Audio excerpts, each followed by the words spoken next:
Pedimos a direção dele em nossas vidas nessa noite. Senhor Deus, Pai eterno, grandioso é o teu nome, ó Pai. Mais uma vez te adoramos, ó Deus, te enaltecemos, Certo, tá? conhecemos o teu governo sobre nossas Pai, vidas. Estamos nesse momento, ó Pai, pedindo ao Senhor que a tua presença seja sobre nome nós de neste Jesus. lugar, que o teu Espírito nos ilumine, que o Senhor nos capacite a absorver o melhor dessa matéria, E possamos dê aplicá-la, Pai, a sabedoria a cada um dos irmãos que está em aqui nossas aprendendo. vidas, Senhor, para que possamos Pai, trabalhar para o teu reino. nosso Esteja Pai, com cada um dos teus servos, ó Pai, abençoe Jesus, todos que estão presentes, que não pôde estar, em nome de não conhece, Jesus. e dá vitória, ó Pai, para o teu povo, em nome de Jesus. Mesmo nós estamos na nossa quarta aula da matéria de educação cristã, matéria essa que tem por intuito organizar os ensinamentos bíblicos, os ensinamentos de Cristo, para que possamos transmitir aos nossos ouvintes, transmitir ao povo de Deus. Então, nós paramos na página de número 8, onde fala da perspectiva da educação cristã no Antigo Testamento.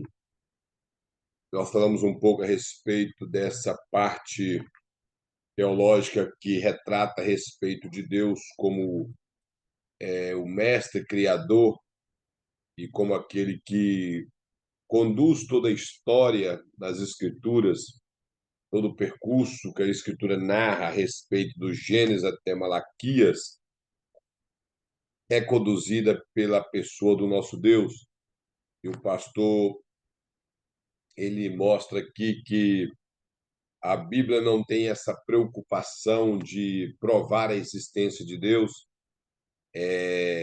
essas questões que são filosóficas e até mesmo o pensamento grego dessa provar alguma coisa, de criar discussões, criar debates.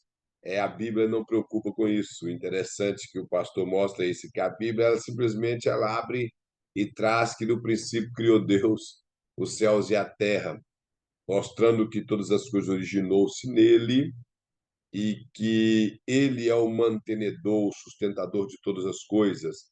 As correntes teológicas e filosóficas que existem dentro até mesmo do pensamento ateísta, que tenta negar de forma intelectual a existência de Deus. Há um grupo de teólogos que, no liberalismo teológico, abraçou o pensamento teísta de uma forma que eles tentaram debatê-los, mostrando que há uma forma de crer que no deísmo. E o deísmo é um pensamento filosófico e teologicamente errado, que quer dizer que Deus criou todas as coisas, mas abandonou todas as coisas, que ele virou as costas para a criação. Eles acreditam que Deus criou, mas que a criação foi abandonada. Alguns teólogos costumam dizer que é como o papel do relojoeiro. Criou o relógio, deu corda, que o relógio trabalhe por si. Então, o pensamento teológico bíblico é o pensamento teísta, que acredita que Deus é criador e mantenedor de todas as coisas. Todo o giro ou percurso que a Terra passa, que ela sofre, as distâncias, do, todo o percurso do universo é direcionado pelas mãos de Deus. Então, Deus está no controle de tudo. É isso que o pastor quer mostrar aqui. E essa perspectiva de educação no Antigo Testamento, ela tem a sua base nisso, em mostrar para a família judaica que Deus ele era o Deus que sustenta todas as coisas. A perspectiva do livro de Gênesis às vezes nós lemos o livro de Gênesis e esquecemos do contexto histórico do livro de Gênesis. O contexto histórico do livro de Gênesis é o contexto que nos retrata de um grande número de pessoas à margem do, do rio Jordão, prestes a entrar na Terra Prometida, e é provável que o livro de Gênesis seja o quarto ou o quinto livro escrito por Moisés, e ele foi escrito com o interesse de levar o povo a entender o princípio da história deles, de como a nação de Israel surgiu, como que Deus levantou Abraão, como que Deus fez promessa a Abraão de uma terra. Então, era para levar o povo a entender que eles estavam entrando numa terra que Deus prometeu a Abraão, não era simplesmente uma invasão de 100 terras ali, mas era algo que Deus havia prometido a Abraão, mostrando que Deus é quem é dono de toda a terra, mostrando que os povos que estavam ali eram um povo contrário à vontade de Deus, que esse povo já fez guerra contra o povo de Deus, somente quando se narra o capítulo 10 e 11 de Gênesis, não sei se o irmão já reparou, Cão era o filho mais novo de Noé. E Moisés sempre coloca ele em primeiro lugar quando ele vai falar da genealogia de Cão. E ele dá detalhes de quem se ramificou de Cão, como o Egito, os cananeus, mostrando os filisteus, que é um povo que ficou sempre no calcanhar do povo hebreu. Não vou falar do povo semita, que muitos vieram de Sem, mas do povo hebreu. Então, a construção do livro de Gênesis, ela retrata a origem do povo hebreu, a origem de todas as coisas, principalmente do povo hebreu, para que eles entendessem que Deus não é injusto e, acima de tudo, para que eles tivessem consciência de que o tronco genealógico deles, vindo através de Abraão, era alguém com defeitos, Abraão, Isaac e Jacó, pessoas que mentiram, pessoas que criaram trapaças. Então, eles não teriam motivo de orgulho, e sim entenderia que tudo veio pela misericórdia de Deus, foi tudo Deus que fez. E essa preocupação, irmão, de provar a existência de Deus, para nós cristãos, nós não temos que preocupar com isso. A Bíblia, se a Bíblia que a Bíblia não preocupou em provar a existência de Deus, nós não temos que querer enfiar isso na cabeça de algum metido intelectual que quer dizer que Deus não existe. Uma das coisas interessantes que uma vez um rapaz falou que ele não acredita em Deus, mas Deus acredita nele. E o ser humano, muito que não acredita em Deus, Deus ainda acredita no ser humano. E isso é que é importante. E esses tipos de pessoas são dignas de misericórdia das nossas orações, para que elas possam arrepender dos seus pecados, reconhecer a Deus como Senhor. E o pastor coloca também sobre os atributos que Deus conferiu ao homem e a maneira que Deus é conhecido através dos seus atributos, e que o ser humano ele foi criado à imagem de Deus. Nós ouvimos muito esse termo, imagem e semelhança de Deus, o termo teológico não tem a ver com aparência. Eu já vi pregadores falar, tem um Deus no céu que é a sua cara. É mentira. Não é a cara de nenhum ser humano. Nós não sabemos qual a forma que Deus tem. É claro que ele tem uma forma, ele não é informe, mas nós não sabemos qual é a forma. Por isso, existe a proibição de fazer imagens de escultura. E Jesus ele simplesmente ensinou que Deus é espírito e importa que os seus adoradores o adorem em espírito e em verdade. Então, nós não podemos criar em nossa mente uma forma de Deus. E a maioria das mentes que cria é aquele velho gordo sentado de barba grande, cabelo branco e até bem cansado em um trono lá no céu, um trono de ouro com um cetro na mão. E esses tipos de imagem criado na mente de um crente pentecostal, além de tudo. A imagem de Deus no homem está relacionada ao caráter de Deus no homem. E a sua semelhança está relacionada aos atributos que Deus comunicou ao homem. Então, ou seja, a imagem de Deus é o caráter que Deus colocou no homem através do espírito que o homem tem, e os atributos é através da alma que o homem tem. A nossa alma, que tem intelecto, desejo e vontade, ela nos capacita a executar de forma, pela misericórdia de Deus, os atributos que Deus conferiu a nós, que são atributos que os teólogos até deu o nome de atributos comunicáveis, aquilo que Deus tem e comunicou ao homem. E os atributos incomunicáveis, como todo mundo todo sabe, é aqueles atributos que Deus não comunicou ao homem, por exemplo, onipotência, onisciência, onipresença. eternidade. Muito com o homem ele se tornou eterno, mas ele não tem eternidade, porque ele foi criado. E a eternidade é aquilo que não tem início e não tem fim. Então, o homem passou a ser eterno, que Deus colocou a eternidade dentro dele, conforme Eclesiastes. Mas ele foi um ser criado. O anjo passou até a eternidade, foi criado eterno, porque Deus os colocou a eternidade dentro deles. Mas eles não eram eternos, são criaturas. Da mesma forma, a imutabilidade, nós variamos muito em nossa forma de ser, Deus não muda. Então, são atributos incomunicáveis de Deus. E antes que alguém diga, Deus não muda em sua essência e seu caráter. É isso quando a Bíblia fala que Deus não muda. Deus muda planos.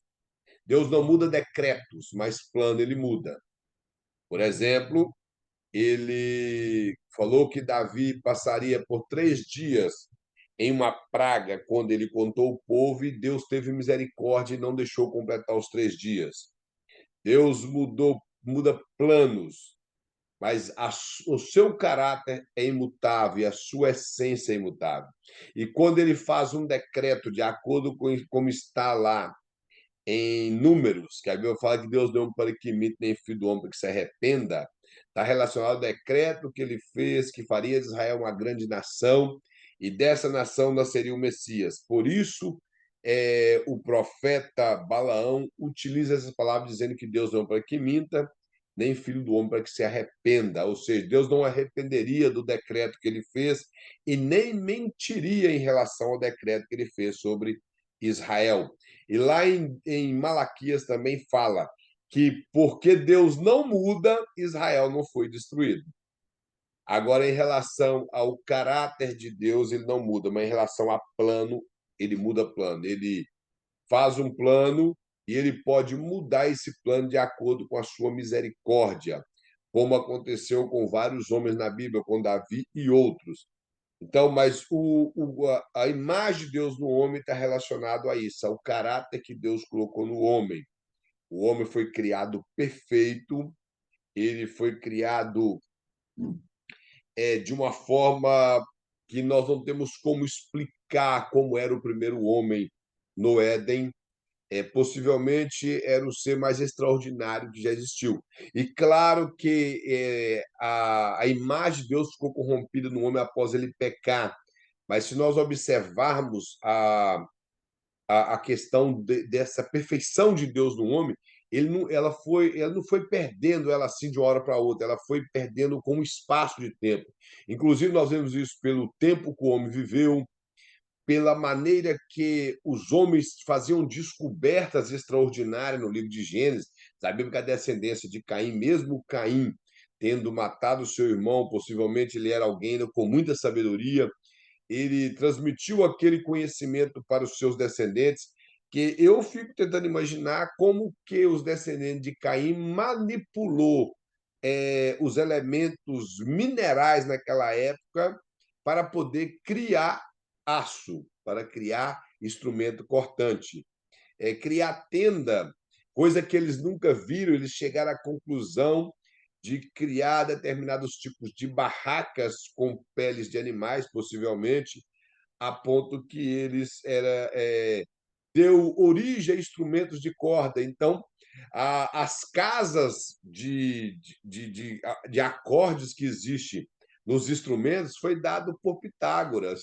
e bem muitos anos depois, mas os descendentes de Caim já tinham a sabedoria de criar instrumentos de corda. Então, nós vemos que esse caráter que Deus colocou no homem, essa sabedoria magnífica que Deus colocou no homem, ela foi perdendo com o passar do tempo. Ela não se perdeu completamente assim quando Adão e Eva cometeram o pecado. Com o passar do tempo, foi diminuindo essa capacidade de sabedoria no homem. Então, nós vemos que os primeiros homens eram muito sábios. Como eu já falei, é quase inaceitável que nessa época eles já manipulavam o aço, manipulavam os elementos para criar aço, mas como está na Bíblia, então nós acreditamos. Não eram homens das cavernas, não eram homens Os homens antediluvianos não eram ignorantes, como algumas pessoas pensam, parecido macacos com barba grande. Esse aí parece que era até um pensamento mais antigo, né? Mas os homens antediluvianos eram sábios. Exemplo de Noé, que construiu esse grande barco de uma dimensão gigantesca, que não era para navegar, e sim somente para flutuar. Se você observar, ele não criou um leme nesse grande barco. Eu também, como eu já falei numa aula, não sei se foi aqui ou se foi no bacharel, eu não acredito em uma arca feita com tábuas, como alguns fazem as pinturas da Arca de Noé com tábuas, com aquelas tábuas que fazem até curva lá na frente, com, com aquele poste central ali, onde era pregado. Não, eu não acredito nisso. Nem tampouco nessa arca que tem em Kentucky, aquela que tem até jacaré dentro dela. E jacaré sobrevivia na água, não precisava estar dentro da arca. Que era só os animais que não que tinha fôlego de vida no nariz. Os que respiram por traqueia, como insetos e aquáticos, não precisam entrar na arca. Então, eu não acredito nessa possibilidade de uma arca criada daquela forma. Eu acredito que a maneira de sarrafiar madeiras veio existir já no período de Moisés, já no Egito, mas no período do dilúvio, eu creio que ele fez com madeiras, é claro que com uma tecnologia muito boa para aguentar os impactos da água, mas a madeira, eu creio que ela foi madeira crua, do jeito que ele pegou ali, que senão não precisava de betumar ela, ou seja, colocar pinche nas gretas para que tampasse a invasão da água dentro da arca. É claro que foi uma obra maravilhosa, e segundo alguns arqueólogos e estudiosos, ela se encontra no Monte Ararat, na Armênia, na divisa ali, e lá é proibido fazer escavações arqueológicas, mas não sabemos se ela existe até hoje. Já disseram que acharam, onde é mentira, achou uma tábua da arca petrificada. Que tábua? Onde existia tábua na arca? Então são. Porque se ele fosse sarrafiar madeira para construir essa embarcação, talvez ele estava sarrafiando até hoje. Porque com os instrumentos daquela época de cortantes que existia, talvez não eram tão precisos como os de hoje. E é claro, hoje tem maquinário para tudo. Mas nós observamos uma sabedoria muito grande na vida dele. Então, isso é a imagem de Deus no homem. Isso é a imagem de Deus presente no homem, a sua semelhança. Aí o pastor coloca mais aqui, dizendo que o profeta Isaías, do capítulo 40, versículo 13, ele trouxe um outro tipo de saber. Diz que Deus, esse Deus eterno e criador e sustentador de todas as coisas, concede ao ser humano uma parte de seus atributos, como eu já falei. É a nossa capacidade de amar, de ver o que é justo, a bondade, esses atributos que Deus tem comunicou com o homem. Deus, ele é justo, só que a nossa justiça não se compara com a justiça de Deus, o nosso amor muito menos. A Bíblia nos ensina a amar como Deus amou, mas nós temos as nossas falhas, e às vezes o nosso amor é egoísta, é interesseiro, ele é compartilhado com quem compartilha conosco. E às vezes nós falamos tanto de amor sem saber o que significa amor. E justiça, às vezes nossa justiça também é falha. Nós aplicamos a justiça sem misericórdia com um determinado tipo de coisa. Muito, muito realmente que o nosso irmão o Wilson fala é essa questão do nosso amor ser relativo. E Jesus disse que se for assim, até os fariseus fazem, os hipócritas fazem. Ele diz que nós amamos quem nos ama, isso até os fariseus faz. Então nós deveríamos amar, e por isso que ele fala amar os inimigos, porque deles nós não temos retribuição alguma. Então o pastor vai colocar aqui que também no ensinamento de Jó, ele reconhece Deus como todo-poderoso. No capítulo de 38 ao capítulo 42, que é esse momento que Deus se manifesta a Jó em meio às dificuldades que Jó estava passando e buscando uma resposta de Deus, Deus se manifesta a Jó e o pastor coloca aqui que ele se manifesta como o mestre dos mestres, com algumas indagações que ele faz a Jó, e Jó não tem como responder sequer nenhuma sequer dessas perguntas que Deus faz para Jó. E olhando nos dias de hoje, seriam algumas perguntas até fáceis para nós, mas naquele período de Jó era algo difícil. E ele mostra que nós devemos matricular-nos neste curso, nessa capacidade de ter experiências com Deus e saber ouvir a voz de Deus. Ele fala como nos sugeriu o próprio Jesus em Mateus 11, versículo 29, onde ele manda nós aprendermos dele. Então, essa capacidade de nós reconhecermos o Senhor sendo humildes e aprender de Cristo vai nos levar a ter experiências com Deus como Jó teve, a ponto que Jó chega a expressar que o seu conhecimento era muito vago a respeito de Deus, após Deus falar com ele dos capítulo 38 até o capítulo 42. O número 2, irmão, na página de número 9, o pastor fala sobre a educação cristã na família hebreia, a maneira que os hebreus educavam os seus filhos e a maneira que eles viam a educação cristã. Ele coloca aqui que a Bíblia não fornece uma descrição profunda a respeito da educação judaica.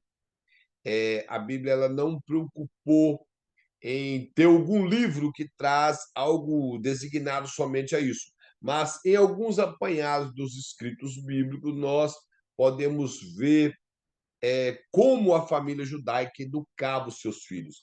E até mesmo hoje, que eles ainda traz muitos preceitos bíblicos, principalmente preceitos veterotestamentários, para que eles possam educar os seus filhos, principalmente as famílias mais tradicionais, como os judeus ortodoxos, os ultra-ortodoxos, os judeus cabala, que o muito que eles ensinam essa questão mística, com interpretações um pouco alegorizadas do Velho Testamento, mas eles preocupam em ensinar dentro desses preceitos.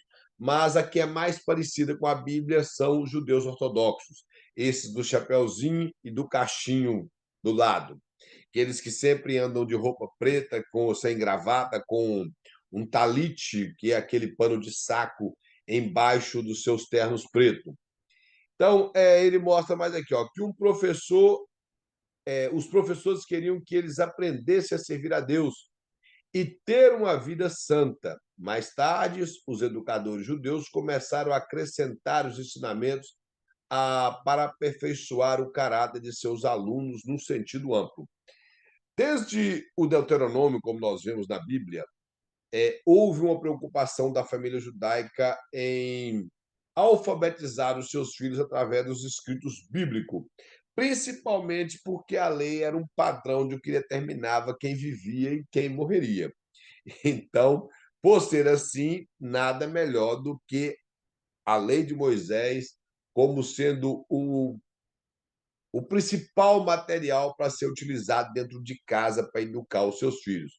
Para que eles recebessem a educação cristã, eles utilizavam, conforme o Deuteronômio, que ele fala que eles deveriam, no caminho, caminhando, andando, quando está com a sua família, em casa sentado, deitado, eles deveriam utilizar da lei para ensinar a sua família e escrever nos umbrais, sobre a testa, sobre as mãos. Os irmãos, não sei se os irmãos já viram esses judeus muito ortodoxos que carregam uma caixinha chamada filactérios na testa, com algumas fitas de couro amarrada que vem do coração, segundo eles, dentro de uma questão mais religiosa, do coração vem aquela fita de couro até sobre a mão, porque ele dizia que as palavras deveriam estar gravadas nas mãos também. Isso era simbólico, e não literal, como esses tipos de judeus fazem hoje, que eles utilizam todos esses apetrechos do corpo para simbolizar uma certa religiosidade. Mas, na verdade, a palavra de Deus tem que estar guardada dentro do nosso coração. Por isso que Moisés fala que deveria inculcar nos filhos, inculcar é por dentro, é fazer com que esteja dentro da cabeça da criança. Então, eles se preocupavam com isso, que eles vivessem uma vida santa, uma vida separada das demais nações. A lei de Moisés, se nós observarmos, sempre o Moisés descreve e ele fala que eles não deveriam fazer como as nações que eles estariam entrando na terra prometida. Quando eles chegassem lá, não deveria aderir aos costumes daquela nação.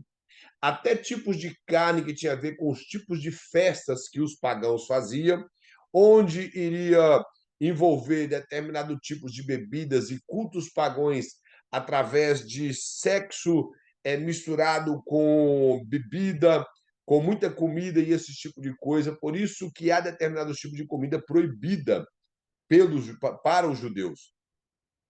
Mas eles não entenderam o sentido espiritual disso. E com o passar do tempo, mais para frente nós vamos ver a respeito do exílio, mas com o passar do tempo, a cultura judaica ela ficou um pouco esquecida devido a tantos exílios. E no período intertestamentário, que é chamado período dos Macabeus, nasceu ali um grupo religioso chamado, na verdade, nasceram vários grupos religiosos, mas o mais radical era o grupo dos fariseus, que a palavra fariseu quer dizer separados, e eles se separaram. Então, quem queria ser judeu supostamente santo deveria ser separado como eles. Foi um grupo muito radical na sua forma de ensinar a Bíblia. Porém, no período do Velho Testamento, eles, como muitos judeus se aderiram aos costumes greco-romano, ou da Grécia Antiga, melhor dizendo, do período macedônio grego, se aderiram àquele tipo de culto, aquelas coisas que eles apresentavam. Esses judeus, eles abraçaram esse pensamento de fariseu, o pensamento farisaico, que é o pensamento de separatista. Eles se separaram para viver santo para Deus. E nesse pensamento de santidade, chegou o período do Novo Testamento, 27 anos antes de Cristo, que o Império Romano domina o mundo. O Império Romano, sabendo que os judeus eram um povo de guerra que veio trazendo muito problema para o Império Macedônio Grego, o que eles fizeram? Deixaram eles viver de acordo com a sua religião, com a sua cultura religiosa, e no seu templo, até reformou o templo. É, Herodes o Grande reformou o templo criado por Zorobabel, construído, melhor dizendo, por Zorobabel. Eles deixaram com que eles não precisassem fazer culto ao imperador, mas simplesmente pagassem tributos e tivesse a lei judaica no meio deles. Então, os judeus começaram a viver uma vida religiosa, porém debaixo do jugo romano. E como alguns fariseus começaram a fazer aliança com os romanos, eles começaram a receber e impuseram sobre os judeus muito peso. Ali para eles que a lei não estava tão, como diz, muito boa, né? Parece que a lei era falha, eles começaram a acrescentar coisa na lei. Como a lei tinha o processo de purificação, que era aquele processo que a mulher no ciclo menstrual ela deveria ficar fora do arraial, depois ela voltaria, se lavaria e ficaria imunda até a tarde, com 8 dias. A mulher, depois de ganhar menino, seria 33 dias mais 8 dias da purificação. O homem, caso ele viesse à noite ter uma ejaculação, ele se banharia pela manhã, ficaria até a tarde sujo. Se encostasse um cadáver, somente a família pertencente ao morto iria ao velório, mas se encostasse no cadáver, ele teria que se lavar, ficar impuro até de tarde. Esse tipo de coisa fez com que esses judeus ultra-ortodoxos, com pensamentos judaicos, viessem acrescentar coisas, a ponto que eles diziam, se fosse ao mercado, quando chegasse em casa, deveria se lavar e ficar impuro até a tarde, porque poderia ter encostado em um gentil. E para eles, o gentil é considerado como cachorro. E o cachorro, sendo um animal imundo, eles pensavam assim. Criaram várias coisas, a ponto que isso ficou pesado sobre o povo de Israel. Por exemplo, em nenhum lugar da lei determinava o que seria trabalho no sábado em questão de peso. Por exemplo, para eles, acender uma vela se tornou trabalho no sábado. Por quê? Lá a Bíblia fala que não poderia acender fogo no sábado, mas acender fogo no sábado era não colocar fogo no fogão para cozinhar. Isso era acender fogo no sábado. E para eles, até acender uma vela se tornou acender fogo no sábado. E eu não vejo peso algum em acender uma vela. É muito fácil acender uma vela. Já também acender fogo no fogão a lenha, naquela época, se dava o trabalho de catar graveto. Então, catar graveto seria um trabalho. Que, inclusive, se os irmãos lerem no livro de Deuteronômio, se não me falha a memória, deixa eu tentar lembrar aqui.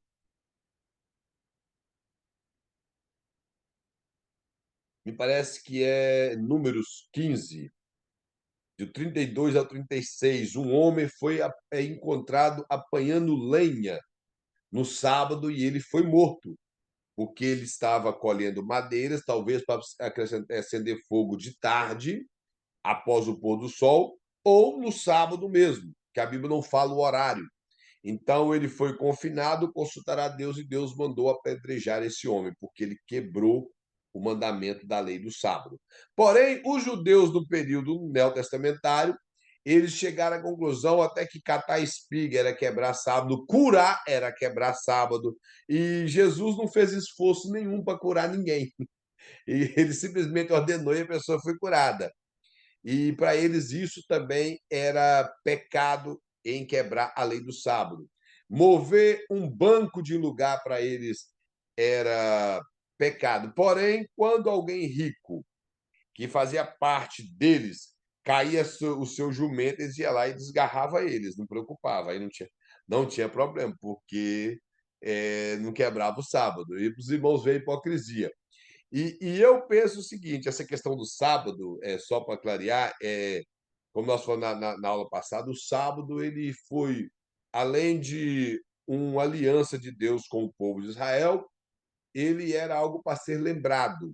Hoje, em Israel, por exemplo, o soldado judeu trabalha, a ambulância trabalha, os policiais trabalham, o hospital é aberto. Então, se é para ser santo que não possa trabalhar, ninguém pode trabalhar.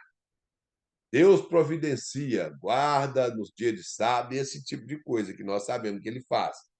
Já que ele criou a norma que o sábado não se possa trabalhar, então todos os policiais em Israel ou no mundo teria que estar de folga, a ponto que ele prenderia os ladrões com seu próprio poder, para que os ladrões não usassem o sábado para roubar. Ninguém ia poder adoecer em sábado, não poderia ter parto no sábado, esse tipo de coisa. Mas lá em Israel hoje, se você for em um hospital hoje, você vai ver muitos judeus trabalhando. E as ambulâncias, os bombeiros, os policiais, o exército, todos estarão trabalhando e vigilantes no sábado. Então, nós entendemos que não tem a ver. Mas no período do Novo Testamento, o sábado se tornou algo muito religioso para os judeus. Então, o pastor mostra aqui que eles acrescentaram ensinamentos na lei judaica. Ele mostra mais que ensinavam sobre a história da nação. Isso era muito valioso para o povo de Israel. Eles contar a sua história do êxodo, como Deus o livrou, os livramentos que Deus deu através ali do êxodo, através de Moisés, como Deus supriu o povo no deserto, contar a história de Esté, que é uma lição até que estamos estudando esse trimestre a respeito do livramento de Deus, da ação de Deus na história. Então, nós vemos que esses tipos de ensinamentos eles eram utilizados na educação da nação de Israel ou das crianças no meio do povo de Israel. E por que não dizer que essa era a maneira de culto no lar? Era através de ensinar a educação cristã através de ensinar a lei de Moisés, os 5 livros de Moisés. Ensinar como eles deveriam cultuar, conforme o pastor coloca aqui. E no livro de Levítico, ensinava como era a forma de culto. E no livro de Êxodo, mostrava como Deus andou no meio do povo. O livro de Números, como o povo foi rebelde a Deus. E por causa da rebeldia, eu não sei se o irmão já reparou, o livro de Números ele cobre uma história de 38 anos, um percurso de 38 anos de história está registrado somente no livro de Números. Como Deus fez com que toda aquela nação de acima de 20 anos que saiu do Egito pereceu no deserto por desobediência, por difamar as coisas de Deus. E o livro de Deuteronômio, que algumas famílias possivelmente faziam mais uso dele por ser uma repetição da lei. Ele é uma repetição do livro de Êxodo, Levíticos e Números. Então, alguns judeus utilizavam mais o livro de Deuteronômio para o ensinamento. Ele mostra aqui que eles aprendiam também sobre a religião judaica, como eu já falei, o estilo de culto e adoração.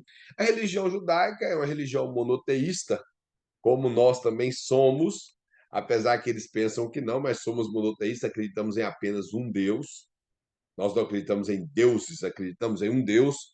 E a forma de culto que era utilizada no Velho Testamento era aquela forma de culto de animais queimados a Deus, como holocausto, animais queimados a Deus como sacrifício, e esse sacrifício tirava o alimento para o sacerdote e para a família que estava apresentando aquele sacrifício, de maneira que esse sacrifício eles eram utilizados desde o boi até a rolinha, que era esse pássaro rolinha para aqueles que eram ultra, ultra, ultra pobres, porque o pobre apresentava dois pombinhos, mas o muito pobre era duas rolinhas, mostrando que todos poderiam cultuar a Deus. Esse é o exemplo básico desse ensinamento.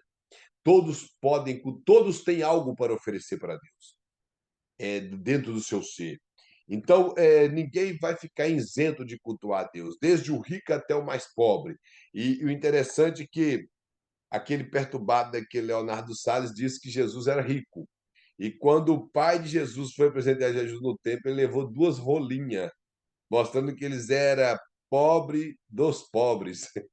Eles eram talvez os mais pobres da rua.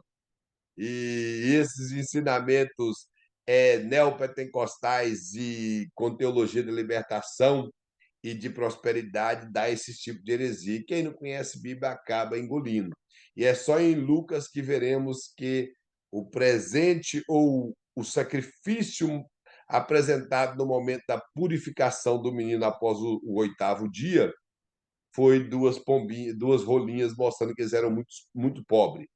Então, ele mostrava essa forma de culto, é, a adoração e a participação nas festas religiosas era muito importante entre os judeus.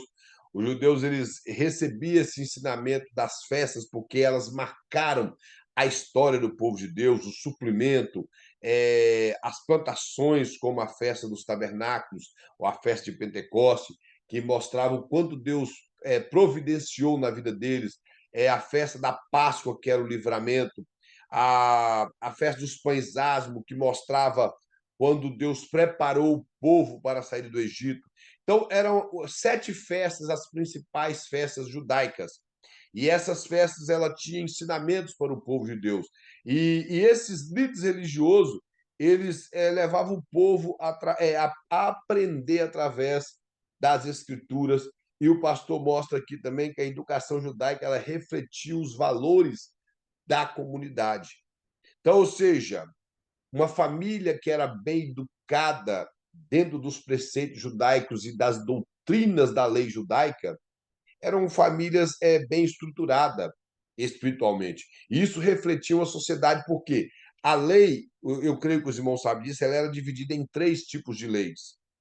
A lei moral, que eram os 10 mandamentos, onde ela definia a nossa maneira de viver para com Deus e para com o próximo.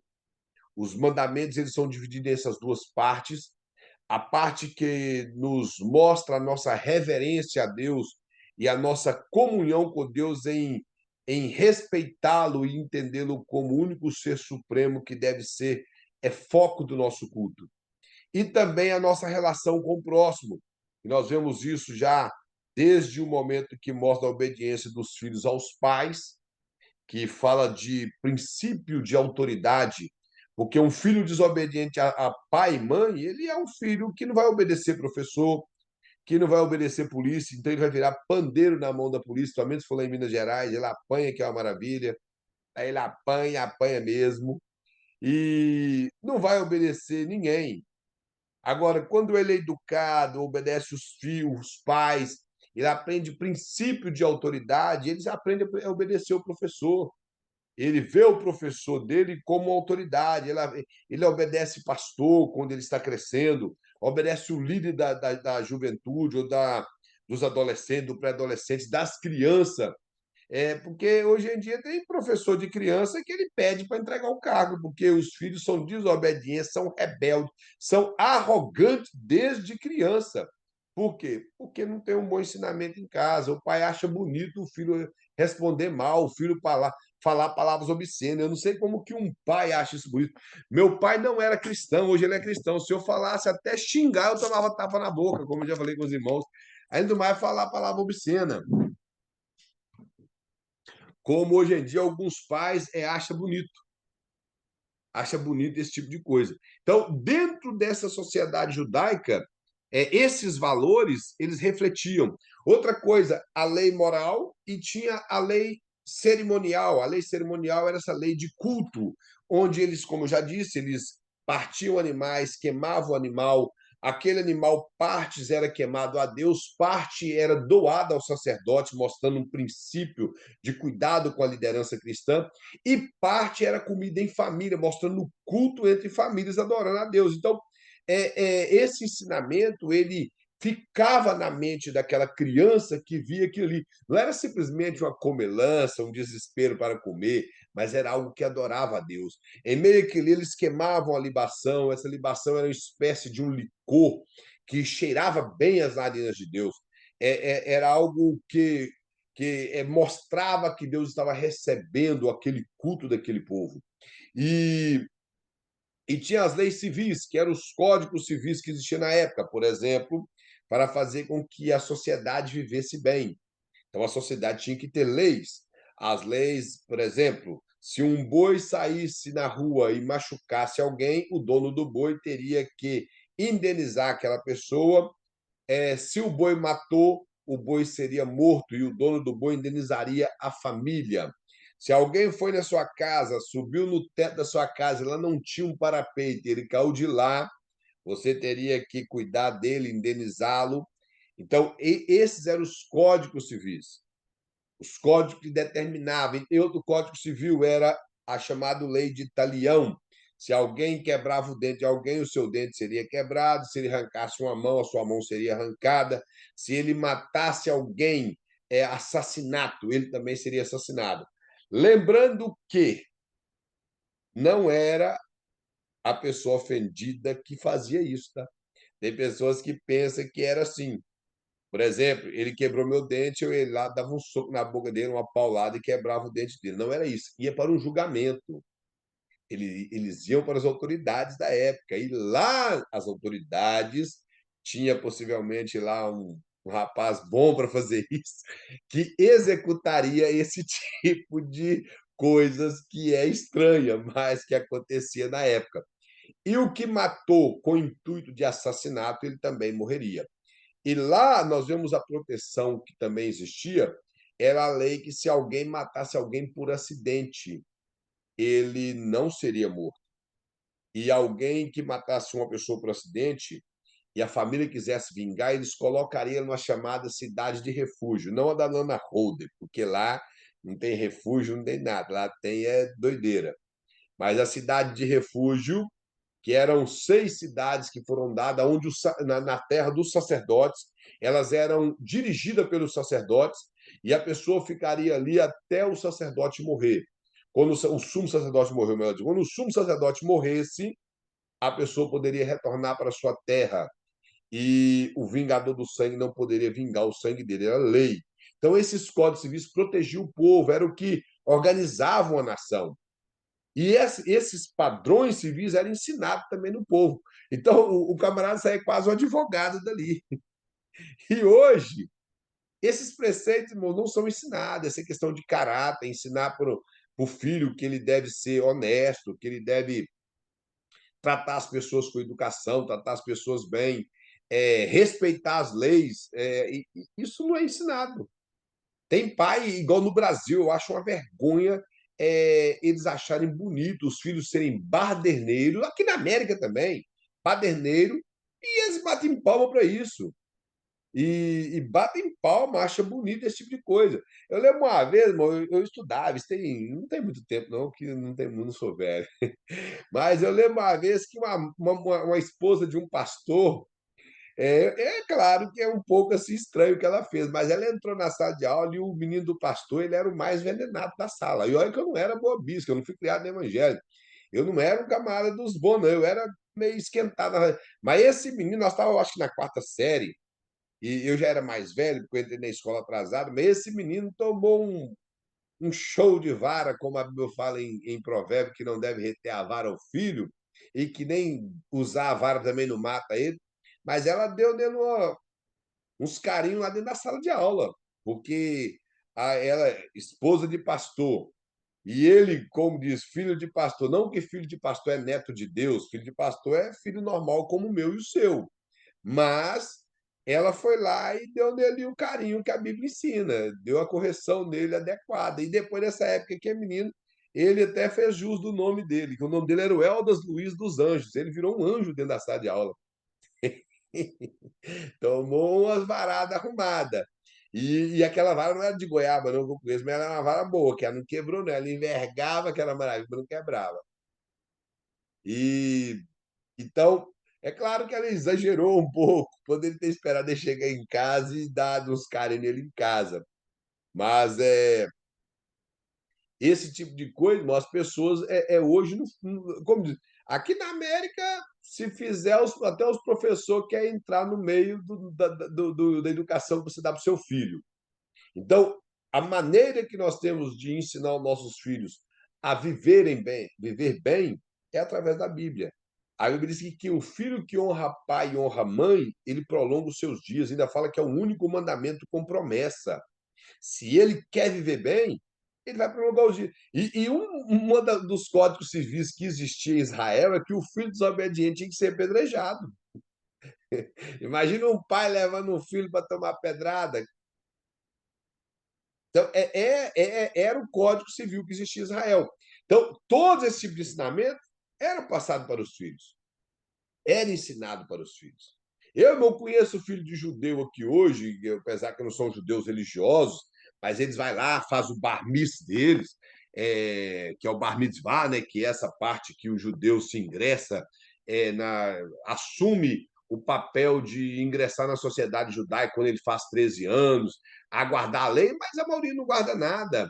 Eles vão ali, colocam aquelas roupas, colocam um kippah na cabeça, repete as coisas que o rabino manda ele repetir, ele repete em hebraico, mas ele sai dali e já esquece, não está nem aí. Se ele não for criado na religião judaica, ele não guarda aquilo.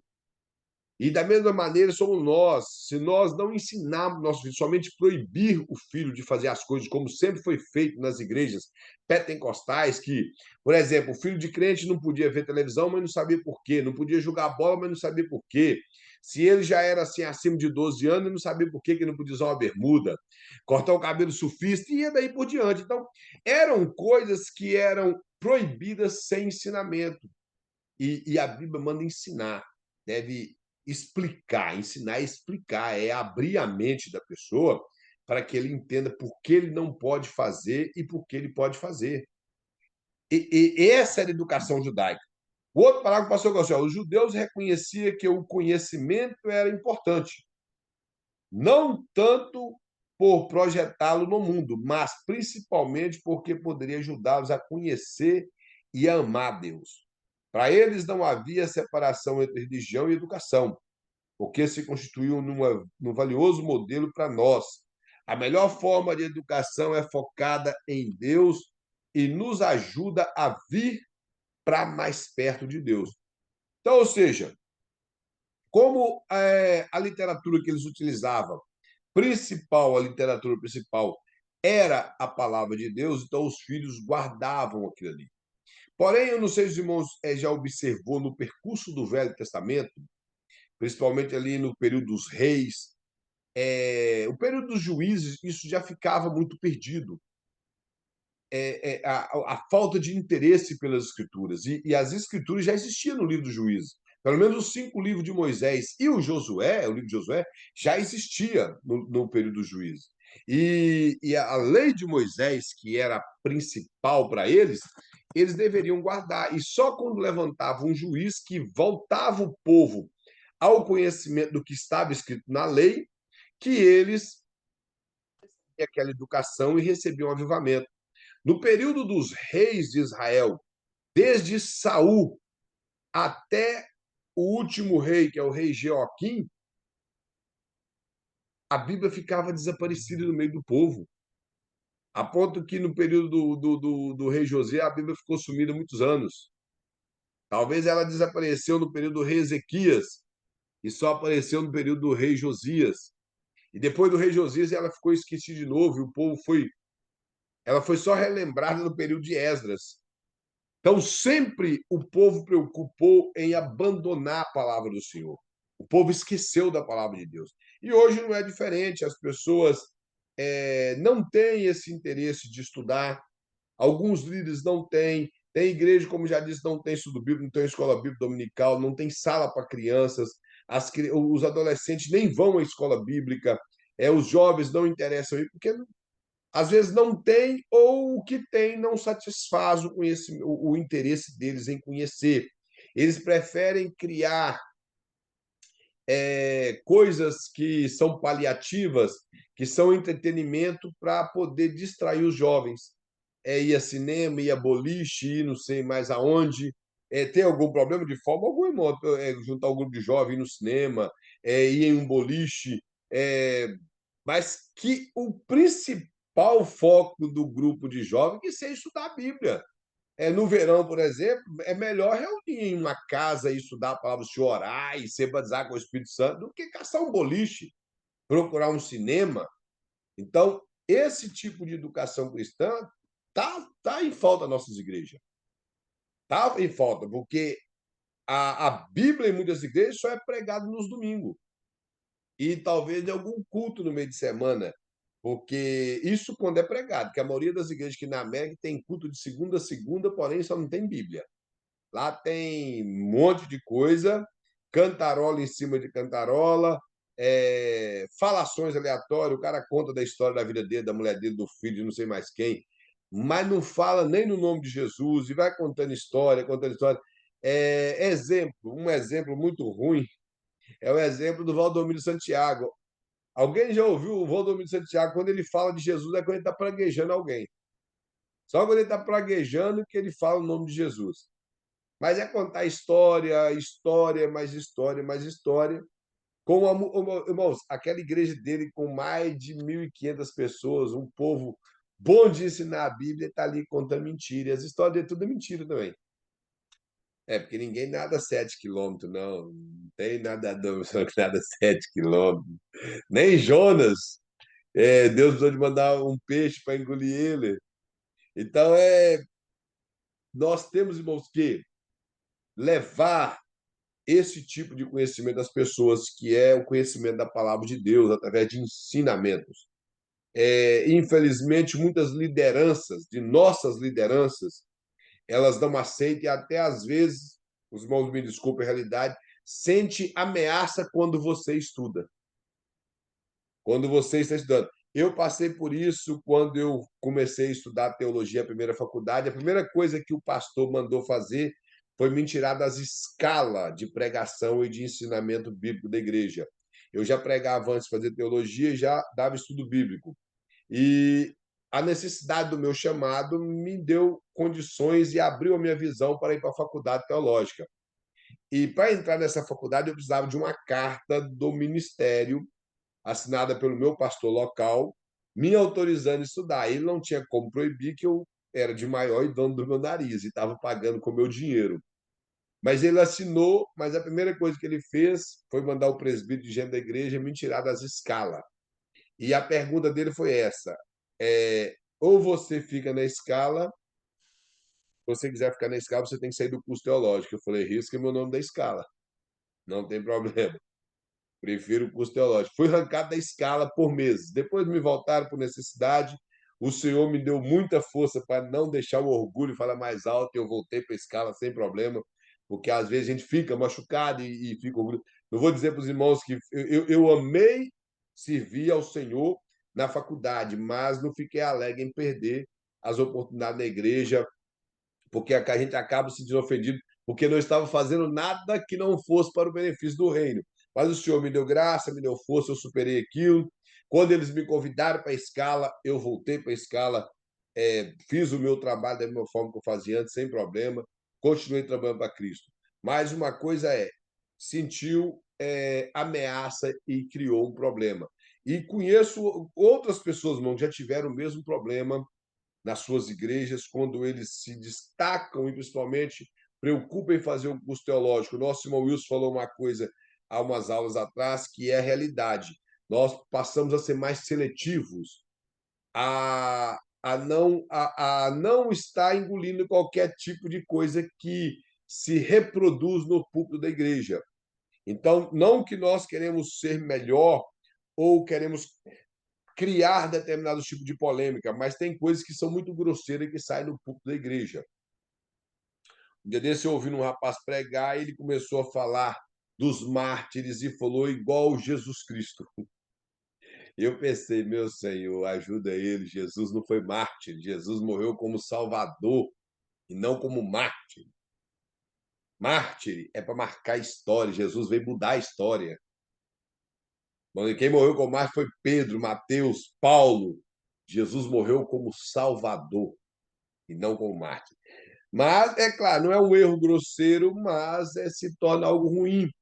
Aí a mídia já gosta desse tipo de coisa, porque eles costumam dizer, a teologia liberal, que Jesus foi um mártir, que ele morreu como exemplo, para que nós pegássemos esses exemplos para nós. E que ele não ressuscitou, porque ele só ressuscitou na cabeça dos discípulos. Então nós temos que tomar cuidado com o que nós falamos no público. E eu creio que os irmãos deparam com isso, o vazio bíblico que há nos púlpitos das igrejas. O vazio bíblico. São pessoas sem preparo. Então, esse preparo surge através de quê? De pessoas que dedicaram ao estudo das Escrituras e a um curso teológico. Essa importância desse conhecimento, porque o comentarista mostra que o foco dessa educação é aproximar a pessoa de Deus. Por isso, os judeus do período veterotestamentário, mesmo nos períodos de rodízio de reis, que alguns eram bons e outros maus, mas aquele rei bom ele preocupava aproximar o povo de Deus. Após o exílio babilônico, o povo preocupou-se em aproximar de Deus pelo governo do sacerdote Esdras. Esdras criou uma forma de culto no período pós-exílio, mas eles ainda estavam sob o governo do período Medo-Persa, mas aqueles que voltaram para Jerusalém, que reconstruíram o templo de Zorobabel, eles reformaram o seu culto, eles trouxeram a Bíblia novamente para o centro. A Bíblia fala em Jeremias 8 que Esdras ele criou ali uma espécie de um púlpito de madeira, e diz a Bíblia que ele ficou 6 horas falando da palavra de Deus e todo mundo em pé, ouvindo a explicação da palavra de Deus. E o interessante é que Esdras ele dominava o hebraico e o aramaico, porque ele nasceu na Babilônia, mas sendo filho de sacerdote, preservou a língua hebraica. Mas aquele povo que veio, que não era da linha sacerdotal ou da linhagem Levi, eles perderam a sua língua original, que era o hebraico. E eles aprenderam o aramaico, o hebraico foi ficando esquecido, então eles não conseguiam ler a Bíblia. O que Esdras fez? Criou os Targums. Ele fez uma compilação de interpretação da lei de Moisés e explicou o povo na língua do povo. Isso é trabalho árduo, é interesse de ensinar o povo, irmão. Isso é preocupação que o povo fosse educado na lei do Senhor e se voltasse para os caminhos do Senhor. E hoje eu fico tentando entender, a Bíblia tem de todas as formas, a Bíblia de tudo enquanto é jeito, com explicação embaixo. Hoje nós temos acesso a N comentários bíblicos bons e as pessoas ainda não preocupam em estudar para ensinar na igreja. O pastor vai lá e fica naquela teoria, vou chegar e vou abrir a Bíblia e Deus vai falar. Irmãos, isso acontece em ocasião especial, isso não vai acontecer toda hora. Nós temos que preparar bons estudos da necessidade da igreja, para estruturar a igreja. Aí ele coloca aqui o modelo sacerdotal, como que era a educação cristã baseado no modelo sacerdotal. Ele diz que começava em casa. e continuava quando os filhos iam com seus pais aos cultos religiosos. Ou seja, a família de sacerdote, que era vinda da família de Arão, e através da tribo de Levi, como eu já disse, nem todos os levitas eram sacerdotes, somente os que eram da família de Arão. Os demais levitas, eles serviam tanto no tabernáculo como no templo, como aquelas pessoas que faziam o papel diaconal hoje, faziam serviços. Eles nem sequer poderiam levar os utensílios sagrados. Eles poderiam levar até a pilha do lavatório, mas do segundo véu para dentro, só os descendentes de Arão poderiam carregar. Existia uma família que carregava cortina, outra família que carregava tábua, outra família que carregava as bases de prata, de bronze, as cordas, mas os utensílios sagrados somente os filhos de Arão poderiam carregar. Desde o altar de incenso até a arca da aliança, poderia ser carregado somente pela família de Arão. Mas esse estilo de culto que os sacerdotes ensinavam os seus filhos é levando eles para a igreja, melhor, para o tabernáculo, não igreja. Levavam eles para o tabernáculo para que eles vissem. Por quê? Eles seriam futuros sacerdotes, toda a família sacerdotal, os seus descendentes seriam sacerdotes. Isso era normal no período do Velho Testamento. É claro que hoje não existe isso mais. Filho de pastor não é pastorzinho, a menos que ele tenha um chamado. Nada melhor que o próprio pai para poder ingressar ele no ministério que ele tem. Isso não é nepotismo, isso é reconhecimento. Agora, o difícil é forçar um camarada que não tem ministério, mas ele é filho de pastor e eles querem transformar ele em pastor. Então, ele vai ser alguém frustrado no futuro. Ele deveria ter procurado uma profissão, feito um curso, aprendido uma profissão e trabalhado nela. E porque pastorado ele não é uma profissão, pastorado é um ministério, é um chamado. Da mesma forma que o sacerdócio no Velho Testamento, ele foi chamado, Deus escolheu uma família. Dessa família Deus tirou os sacerdotes. Então, mesmo assim, eram chamados por Deus. E os que não aderiram ao chamado correto, Deus fulminava eles. É só olhar o exemplo de Nadab e Abiú, olhar o exemplo dos dois filhos de Eli. A Bíblia fala que Deus rejeitou a família de Eli como a família de sumos sacerdotes. Eles foram rejeitados e Deus levantou outra família. E se os irmãos observar dentro da linhagem de Eli, o último sacerdote da linhagem de Eli foi o sacerdote Abiatar, que foi desposto do seu ofício pelo rei Salomão. Quando Abiatar desobedeceu ao de Salomão, ele arrancou ele do ofício sacerdotal e ali entrou a família de Zadok, que era da mesma linhagem daquele Finéias que matou aquele judeu que estava tendo relação com a mulher na tenda no período de Baal Peor, quando eles adoraram a Baal pelo mando de Balaque, sendo ensinado esse erro através do profeta Balaão. Por isso que a Bíblia fala em Apocalipse que ele ensinava a lançar tropeço diante do povo de Israel. Ele ensinou o rei Balaque a colocar tropeço diante do povo de Israel, que era introduzir mulheres moabitas no campo de Israel, onde eles coabitaram com essas mulheres, vieram a idolatrar, e Deus deu uma praga sobre o povo, e esse da linhagem sacerdotal, que era Finés, ele ultrapassou com a lança tanto o homem como a mulher. E ali Deus fez uma promessa para ele que se cumpriu logo após a morte do sumo sacerdote Abiatar. Ali entrou a família de Zadok, que era da linhagem desse Finéias.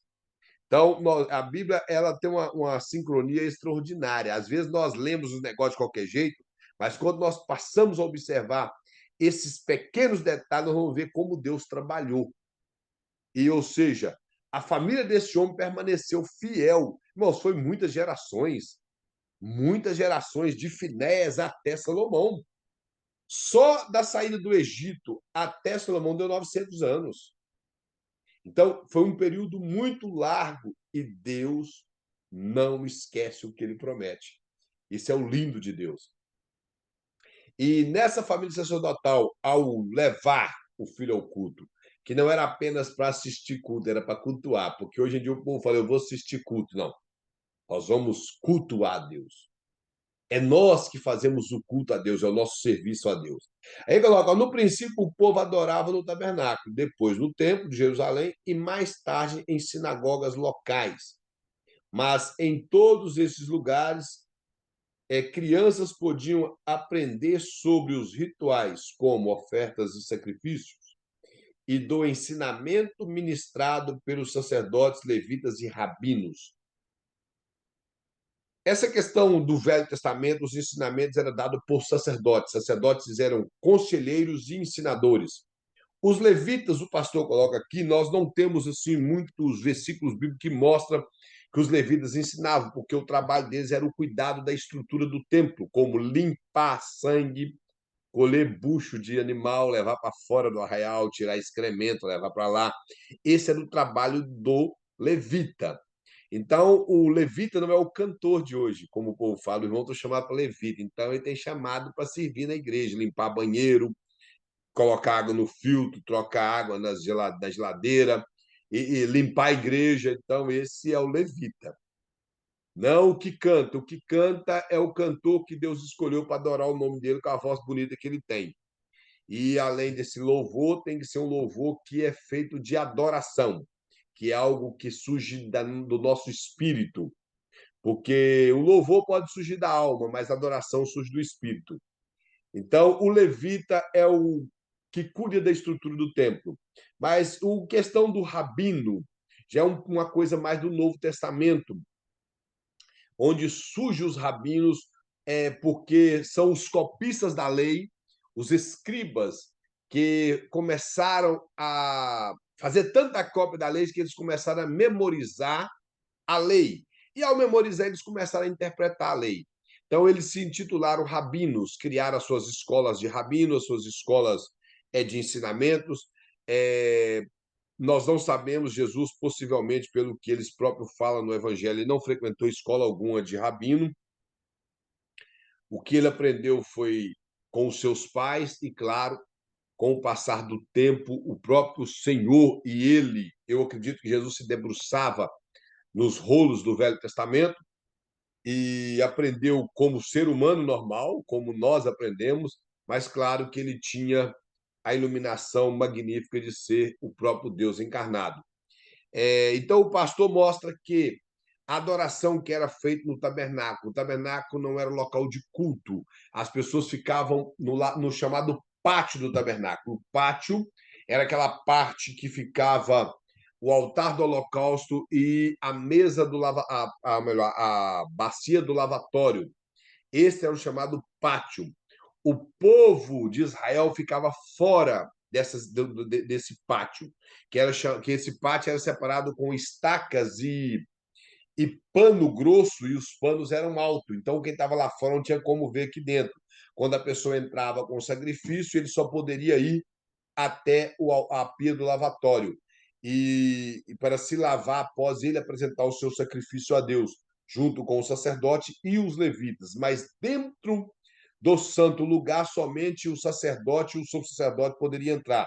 E no Santíssimo, só o sumo sacerdote, uma vez por ano. E esse tipo de culto, ele era ensinado para os filhos dos sacerdotes, para que eles aprendessem como as ofertas eram feitas e como os sacrifícios eram feitos. E, acima de tudo, o pastor não colocou aqui, mas eu acredito que ele quis exemplificar sacrifício e holocausto, como já falei. Holocausto é quando ele é todo queimado, ele é incinerado a Deus. Todo queimado. Ninguém come nada do holocausto. Por isso que a Bíblia fala que Abraão iria apresentar Isaac em holocausto. E o escritor aos Hebreus fala que Abraão cria que Deus poderia ressuscitá-lo da cinza, porque ele seria feito cinza, queimaria completamente para Deus. Já o sacrifício era parte para sacerdote, como eu falei, parte para a família e parte para Deus. E o interessante é que a melhor parte era de Deus, que era chamada as gorduras, era a melhor carne, era apresentada para Deus. Só que os filhos de Eli não se ficaram satisfeitos e queriam comer até a carne que era apresentada só para Deus. Eles passaram a pegar para ele, forçavam as pessoas e pegavam a melhor carne. E outra coisa que o pastor mostra, que depois passou a ser no templo em Jerusalém, esse templo feito por Salomão, onde as pessoas tinham a capacidade de subir na escadaria do templo, adorando a Deus e cantando salmos, e entravam no templo que existia, já era algo um pouco mais gigantesco, inclusive lá fala que tinha cerca de mais de 8 candelabros. Ali havia um mar de bronze, já não era simplesmente uma pequena pia, mas era um mar feito com bronze no fundo, para que as pessoas pudessem se lavar. A única coisa que eles não fizeram réplica foi da Arca da Aliança, que ela, por alguma razão do ensinamento que ela passava da glória de Deus, não se faz réplica da glória de Deus. Mas o altar de incenso foram feito réplica, a mesa dos pães da proposição, ela teve proporção maior, foi dimensionada. O candelabro, como eu falei, foi também multiplicado. O altar de holocausto tiveram que fazer mais, porque era muito sacrifício que queimaria no templo. Porém, nas sinagogas, que já é algo do período persa, do período babilônico, e pós aí o período babilônico cair, o Império Persa domina o mundo, as sinagogas, se elas realmente foram edificadas por Esdra, então é do período persa. E as sinagogas elas se tornaram locais de culto. Porém, esse culto permaneceu na sinagoga até a reforma do templo por Herodes. Por quê?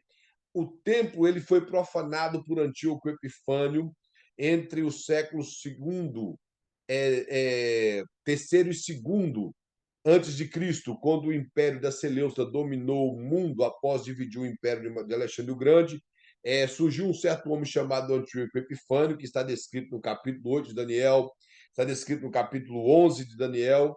Esse Antíoco Epifânio, o Antíoco IV, na verdade, ele proibiu os cultos judaicos e ele profanou o templo. E ao profanar o templo, os cultos no templo, que era oração e adoração, começou a ficar esquecido. Então, eles tiveram que voltar para as sinagogas. Já no período do Novo Testamento, a sinagoga eram lugares de estudar a lei. E o templo, lugar de oração e adoração. Você vai observar que em Atos, a Bíblia fala que Pedro e João subiam ao templo na hora da oração nona. Então, era o período de oração. Ensinamentos eram na sinagoga. Você vai ver isso em Atos também, que a Bíblia fala que toda cidade que Paulo ia, ele buscava uma sinagoga para que lá eles pudessem disputar a lei ou expor a lei. Então, a sinagoga do período do Novo Testamento foi local de ensinamento das Escrituras. Nós vemos isso em Lucas 4, que quando Jesus chega na sinagoga, lá eles dão ele o rolo da lei, dão melhor o rolo de Isaías, onde está na nossa Bíblia Isaías 61, e Jesus lê ali, e todos esperavam uma explicação. E Jesus simplesmente disse que cumpriu aquelas escrituras naquele momento e não falou mais nada, porque era de praxe os rabinos ler e explicar. E a Bíblia mostra que Jesus estava constantemente também na sinagoga, a ponto que ele curou um homem de uma mão mirrada na sinagoga e curou uma mulher que tinha um espírito maligno que lhe deixava encurvada por 38 anos. E essa mulher recebeu libertação quando Jesus ministrou a cura sobre ela. Isso foi numa sinagoga. Então, uma das coisas que eu já ouvi também, que eu gostaria que os irmãos guardassem, eu creio que os irmãos já ouviram falar que mulher não entrava na sinagoga. Está aí um exemplo que Jesus curou uma mulher encurvada dentro da sinagoga. Então, como que mulher não frequentava a sinagoga? É um erro que eles tentam criar de uma cultura judaica que não existe. Falar, na cultura judaica a mulher é desprezada. Isso é mentira. Isso não tem. As mulheres que eram desprezadas na cultura judaica é a mulher que levava uma vida que para eles era abominável, como uma vida de prostituição, uma vida de vários casamentos. Eles eram separatistas, como nós somos hoje. Vamos ser verdadeiros. Tem pessoas que eles passam diante de prostitutas e o sangue de Jesus tem poder. Fale assim, menospreza ou outros tipos de pessoas. Então, esses tipos de pessoas que, de acordo com a lei judaica, eles quebravam e viviam indiferente da lei judaica, é que os judeus queriam viver separado deles. Mas não tem a ver essa história de mulher é menosprezado, que mulher não tinha valor. Bom, as mulheres, no capítulo 8 de Marcos, cuidaram do ministério de Jesus, contribuindo financeiramente. Então, que conversa é essa? Mulheres andavam com os discípulos, com Jesus. Maria Madalena e outros irmãos acham que Jesus andava com os discípulos, depois andava separado com elas. Não, elas andavam no meio. Elas andavam no meio de Jesus. E quando Jesus ressuscitou, ele apareceu para mulheres e falou com que ela fosse até os discípulos e comunicasse. Então, mulheres tinham valor, existiam grupos que não valorizavam, a mulher tinha valor. E essa história que mulher não frequentava a sinagoga, está aí a passagem da Bíblia que mostra que Jesus curou uma mulher dentro da sinagoga. Então, essa questão, irmão, do ensino através do sacerdócio era o ensino de pai para filho, para que eles tivessem conhecimento da lei de Moisés. Irmãos, não existia sacerdote da lei, o sacerdote vindo de Arão, o sacerdócio, estou dizendo, o sacerdócio verdadeiro, o sacerdócio que servia a Deus. Não existia sacerdote que servia a Deus que não conhecia a lei. Depois, quando o reino dividiu, o rei Jeroboão ele levantou para si sacerdotes que não eram da tribo de Levi. Ele fez para ele sacerdote de qualquer outra tribo, e esses sacerdotes passaram a ministrar no templo pagão em Betel e em Samaria. Mas os sacerdotes verdadeiros todos foram para Jerusalém para ministrar no templo. Então, só sacerdotes que não tinham compromisso com Deus que ficaram lá. Aí o pastor colocou aqui, ó, as escrituras e sobre o que Deus queria. Ele fala, além disso, aprendiam sobre as escrituras e sobre o que Deus queria para o povo judeu. Aprendia sobre as festas anuais e festas religiosas, como eu falei antes. A teologia judaica ela era construída através dos escritos mosaicos. Quando já todo o Velho Testamento estava fechado, quando Esdra ele organizou o Velho Testamento, era ensinado dentro da teologia das profecias, nos escritos, o Salmo tem muita teologia, apesar da teologia dos Salmos, elas são teologia baseada no empirismo do homem, na sua experiência com Deus. Eu não sei se os irmãos já repararam isso. Não que hoje nós podemos fazer teologia em cima das questões nossas de experiências, mas a maneira poética que os salmos são escritos de forma através da experiência do homem, a maneira que ele via Deus, a maneira que ele via a ação de Deus. Então, tudo isso era válido da teologia judaica. E mostrava através das escrituras, que era somente através delas que eles iriam conhecer a Deus, e eles aprendiam a respeito dessas questões religiosas de festas. Isso no Novo Testamento, irmão, não teria valor algum. O apóstolo Paulo ele não criticou quem guardava as festas judaicas, mas ele disse que elas não servem como padrão de salvação, porque elas eram sombras daquilo que era perfeito, que é Cristo. Então ele deixa isso muito claro. Por isso ele fala que eles não deveriam, o povo de Colosso, ficar agarrado com discussões vazias, com genealogias, com festas, com luas novas, com sábado e outras coisas. Sim, saber que Cristo aquilo era sombra de Cristo e eles não precisavam de guardar aquele tipo de coisa. Mas esse era o ensinamento dentro do aprendizado cristão na família sacerdotal. Ele coloca aqui que aprendiam que a Páscoa comemorava o livramento de seus ancestrais da escravidão do Egito. No Pentecoste, o povo lembrava-se de Deus entregando a lei a Moisés no Monte Sinai. E a festa dos tabernáculos, com suas barracas feitas de 3 galhos, comemorava a felicidade, a fidelidade, o exemplo de Deus aos judeus na sua jornada aparentemente infindável até a terra prometida. Ou seja, essas 3 festas elas eram guardadas pelo povo judeu com esse tipo de ensinamento. A Páscoa, a festa do Pentecoste, a festa dos tabernáculos, era tudo comemoração da fidelidade de Deus, do livramento de Deus e do suprimento de Deus através da entrega da lei que regia o povo de Israel. Uma das coisas, irmão, que eu quero falar com os irmãos nós não precisamos comemorar Páscoa. Crente não comemora Páscoa. Os judeus, eles acham até que é palhaçada do cristão, quando nos domingos os cristãos vão lá e comemoram o domingo de Páscoa. A Páscoa era uma festa judaica, como é até hoje uma festa judaica, comemorada com ervas amargas, com um cordeiro morto, com carne, pães feitos sem fermento. Não tem a ver conosco. Como eu falei, Páscoa não virou ceia. Páscoa é Páscoa. Páscoa é a comemoração do livramento de Deus para o povo de Israel. Nós fomos cativos no Egito espiritual. Cristo, como o apóstolo Paulo fala, ele é a nossa Páscoa. Nós não precisamos disso. Então, o domingo de Páscoa, não há necessidade de fazer culto de Páscoa. A igreja que faz, irmão, seja respeitar, eu respeito, se ela utiliza a Páscoa como uma questão cultural de ensinar para o povo. Explicar. Agora, faz a Páscoa, dá coelhinho, dá ovo de Páscoa, isso é palhaçada.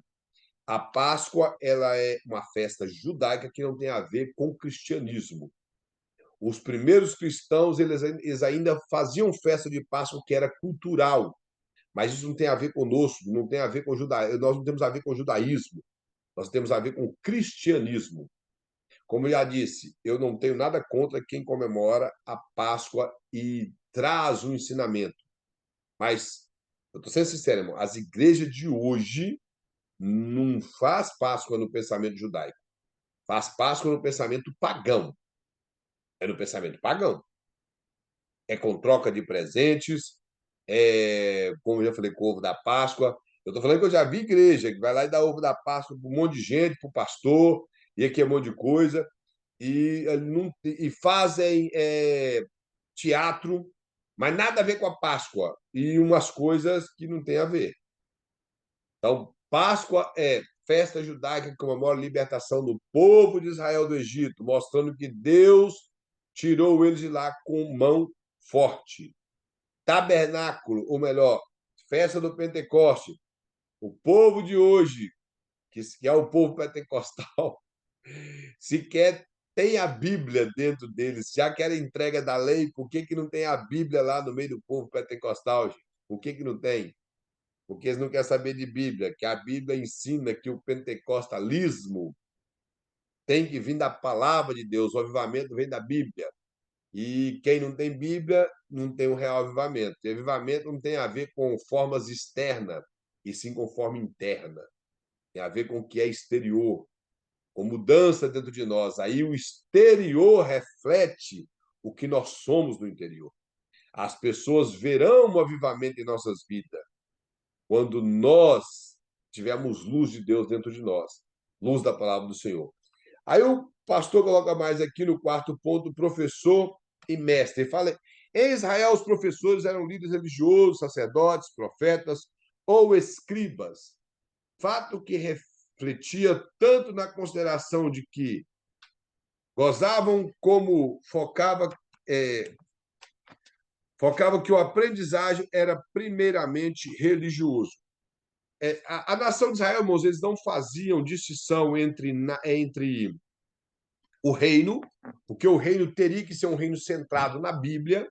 Eles não faziam separação entre Estado e religião. Essa questão de Estado e religião separada hoje, chamado Estado laico, isso surgiu no período do século XVI pelos puritanos, porque a, a Igreja Católica Apostólica Romana, após o século VI, por volta mais ou menos do século VII, em 609, quando a Igreja teve esse título com o primeiro Papa, e eles fizeram união com o Estado, então o Papa mandava em tudo, a religião e o Estado eram uma coisa só. Isso não tem a ver com o período Constantino, como o povo pensa. Constantino, ele simplesmente foi um cristão que amenizou a perseguição dos cristãos. Ele só fez isso, ele não criou plataforma de igreja com o Estado. Isso foi criado pelo o sistema papal, que isso só ocorre no século VII. Constantino é século IV. Esse erro anacrônico que o povo arruma aí, isso eu não sei de onde eles tiram isso. E o pior é que alguém falou isso e os cristãos reproduziram.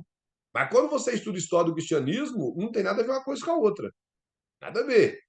Constantino não deu origem à Igreja Católica, Constantino não criou união de Estado com a igreja, não criou. Então, ou seja, os puritanos viram que a interferência do Estado na igreja fez com que a igreja esfriasse. O que Martinho Lutero fez? Rompeu o Estado com a igreja. Martinho Lutero viu que o Vaticano era uma falácia. Então, o que ele tentou fazer? Tentou romper, não conseguiu, fez a reforma protestante. A reforma protestante, com pouco tempo de reforma, ela se esfriou, a igreja anglicana novamente voltou ao governo do Estado da Inglaterra. Naquela época, eu nem sei se era Inglaterra já, mas como existiu o Sacro Império da Saxônica, eles governavam o mundo. E eles não aceitaram, os puritanos não aceitaram que a igreja anglicana voltasse aos ditames do Estado. Por isso criou, teve separação dos puritanos dos anglicanos.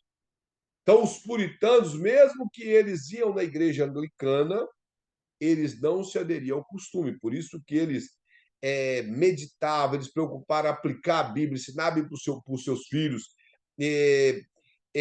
eram separados de maneira completa do Estado. Eles não serviam o Estado, eles não prestavam culto ao Estado, eles iam contra as leis que eram contrárias à Bíblia.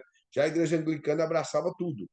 Por isso que a igreja anglicana, eles voltaram novamente o governo episcopal, por isso que a igreja com os puritanos não aceitava o governo episcopal na igreja, eles não aceitaram essa questão apostólica, essa questão papal, eles romperam com isso. E eles aceitavam bispo, eles aceitavam presbítero, não bispo, até bispo, eles baniram dos ofícios da igreja. E a religião e o Estado, ele separou nesse período. Então foram os puritanos que criou o Estado laico, não foi o Karl Marx. Não foi aí o povo do PT que criou o Estado laico. O Estado laico nada mais é do que a religião não entra no Estado e nem o Estado dá palpite na religião. Porém, os povo progressista que tanto diz que o Estado é laico, foi lá e colocou sobre a autoridade dos candomblecistas a responsabilidade sobre o SAMU. Ué, mas o governo não entra na religião, ué. E eles não dizem que candomblé é uma religião de matriz africana e blá, blá, blá, essas conversas fiadas? Por que, então, colocou... Irmão, candomblé sabe mexer com aquilo ali, não tem a ver com nada de... Quem tem que mexer com questões de medicina a pessoa que trabalha com aquilo ali. É o médico, é alguém, não tem a ver com o candomblé. Não, eu fico tentando entender. Mas dizem que o Estado é laico. Mas de laico não tem nada. Então, o povo de Israel, para eles, não existiu o Estado laico. Estado, o rei era crente, salvo, que tinha que ter uma lei guardada, a cópia da lei, era alguém que temia a Deus. Então, o rei era um cristão que conduzia os seus súditos como se fosse uma figura do reino messiânico que seria implantado sobre a terra. E esse era o trabalho do rei. O sacerdote era quem? Era quem intervia pelo povo. E o profeta, ele era o homem da última hora. Eu já falei isso uma vez, ele era o homem que aparecia quando o rei e o sacerdote se corrompia. Aí Deus levantava um profeta para conduzir o povo, chamar o povo ao arrependimento e chamar o rei e o sacerdote ao arrependimento. Então, o profeta, ele era esse homem.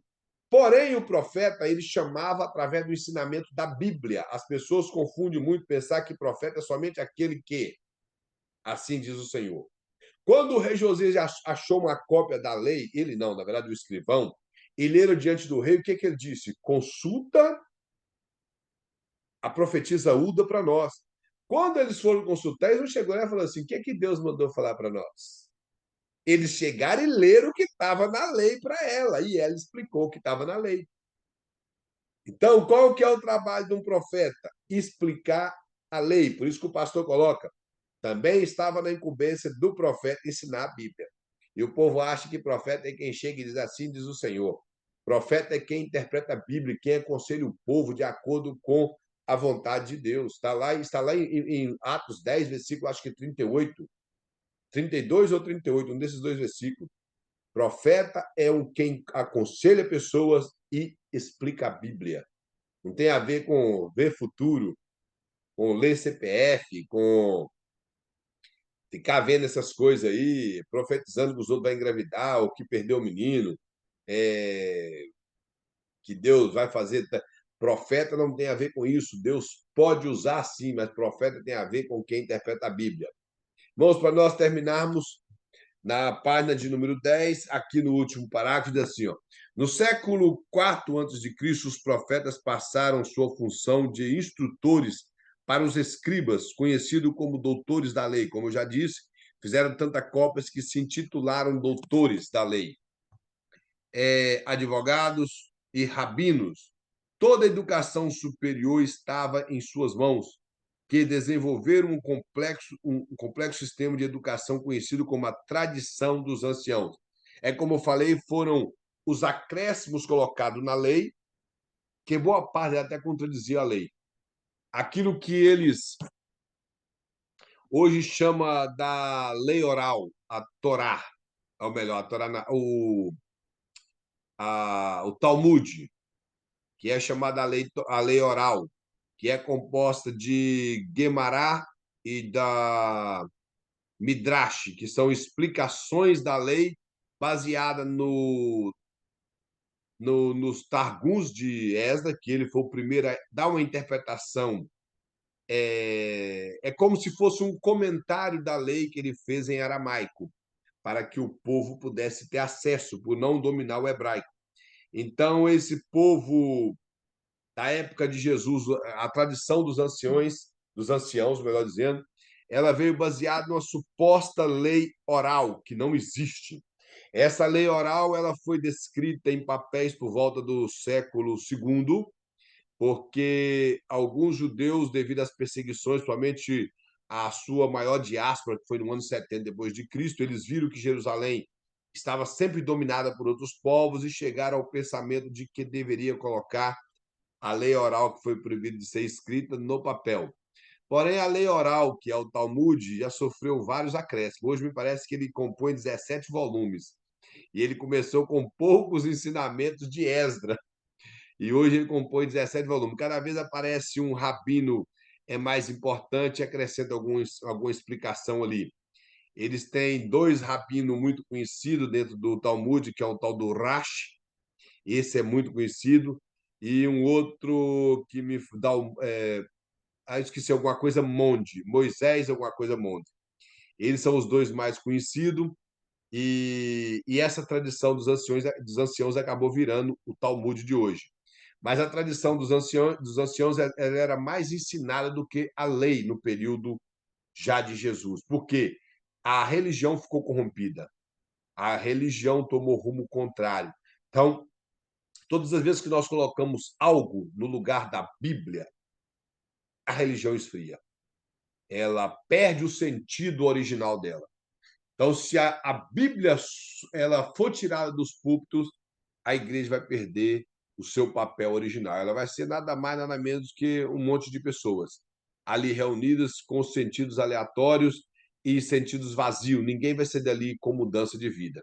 O que muda a vida do homem, o que transforma é a palavra de Deus. Ela tem que estar presente nos púlpitos das igrejas, tem que fazer parte da vida do povo de Deus, porque sem ela nós não temos como permanecer num verdadeiro avivamento. Bom, nós vamos parar por aqui. Os irmãos, eu quero agradecer aos irmãos por estar presente na aula conosco. Nós podemos realizar essa aula. Vou fazer a chamada aqui individual.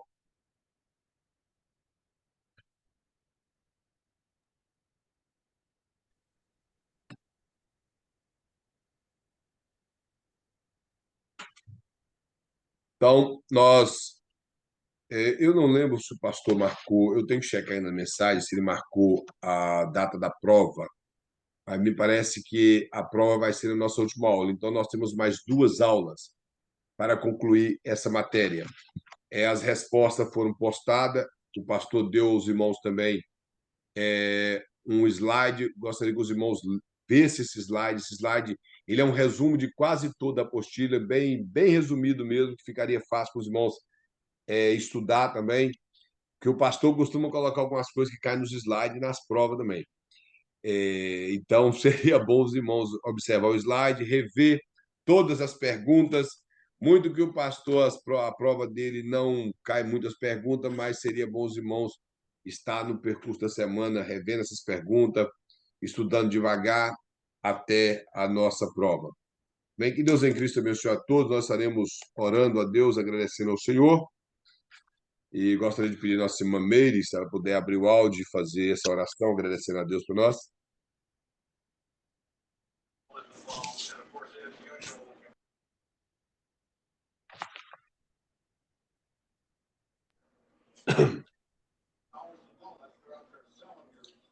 Senhor, meu Deus, nós bendizemos o teu nome, Senhor, te exaltamos, dizemos que o Senhor é bom e a tua misericórdia, Pai, é a causa de nós não sermos consumidos nesse dia de hoje.